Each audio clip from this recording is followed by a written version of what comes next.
Hey guys, so I'm not sure if you saw the story that Sean King posted about a week ago, but it's of the Yemen military admitting that they launched strikes against Israeli ships. And I find this a really important teaching moment. If I'm new to your page, my name is Lisa Russell. I'm an Emmy award-winning filmmaker, and I've spent the last 20 years as a contracted, not staff, filmmaker and arts curator for the United Nations, and I'm using my platform to educate my followers about why the UN is so ineffective during times of war and conflict, especially what's going on in Gaza.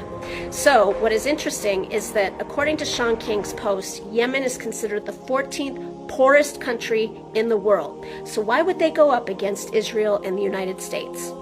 Well, this is not the first time that they've done this.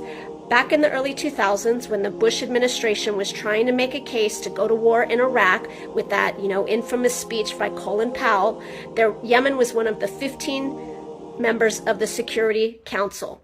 They were not one of the permanent 5, which include the US, UK, France, China, and Russia, but they were one of the 10 members who had rotating seats. Now, when the Security Council voted on whether or not the United States could legally go to war in Iraq, Yemen was the only country to vote no. And this is a well-known story at the UN.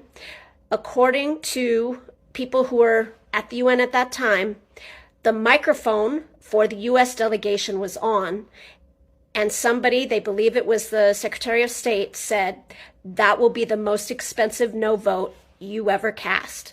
And within days pulled all of the humanitarian aid from Yemen.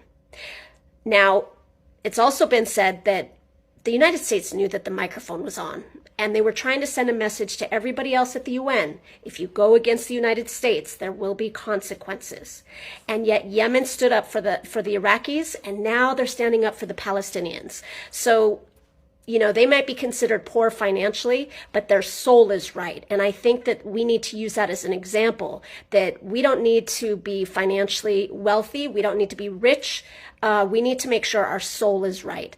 And I have a lot of Yemenis in my neighborhood. They run the bodegas in my neighborhood. Next time you see the Yemenis, say thank you, because they're really sacrificing the well-being of their own people in order to protect their brothers and sisters in the region. So it really made me happy to see that it was Yemen that stood up for the Palestinians.